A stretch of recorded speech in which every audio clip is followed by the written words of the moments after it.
প্রাণঘাতী সংঘাতের পর স্বাভাবিক জীবনে ফিরতে শুরু করেছে ইরান ও ইসরায়েলের বাসিন্দারা। তেহরানের বাসিন্দারা বলেছেন, গত 12 দিন ছিল তাদের কাছে ইরান ইরাক যুদ্ধের চেয়েও ভয়ঙ্কর। দুপক্ষই হামলা থামালেও ইরানের নাগরিকরা বলছেন যুদ্ধ শেষ হয়ে গেছে এমনটা তারা বিশ্বাস করতে চান না।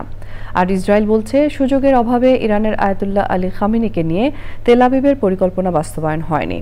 লুৎফুর রহমান সোহাগের রিপোর্ট। 12 দিনের যুদ্ধের ক্ষত ছড়িয়ে ছিটিয়ে আছে ইসরায়েল আর ইরানের বিভিন্ন শহরে। এরই মাঝে প্রাণ বাঁচাতে শহর ছেড়ে যাওয়া মানুষ ফিরছে নিজেদের ঠিকানায়। ইরানের রাজধানী তেহরানে বেড়েছে গাড়ি চলাচল, খুলছে দোকানপাট। রাজধানীতে মানুষ ফিরতে শুরু করলেও তাদের তাড়া করছে ভয়, উদ্বেগ। তেহরানের বাসিন্দাদের আশঙ্কা ইরান আবার ইসরায়েলি হামলার শিকার হতে পারে।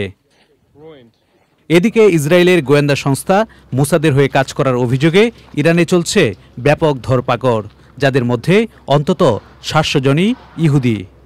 ফাঁসি দেওয়া হয়েছে কমপক্ষে 6 জনকে।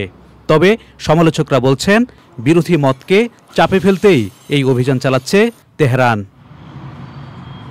ইসরায়েলের প্রতিরক্ষামন্ত্রী দাবি করেছেন তেল আবিব ইরানের সর্বোচ্চ ধর্মীয় নেতা আয়াতুল্লাহ আলী খামেনিকে হত্যার চেষ্টা চালালেও সুযোগ পায়নি। লুৎফুর রহমান সোহাগ, চ্যানেল আই।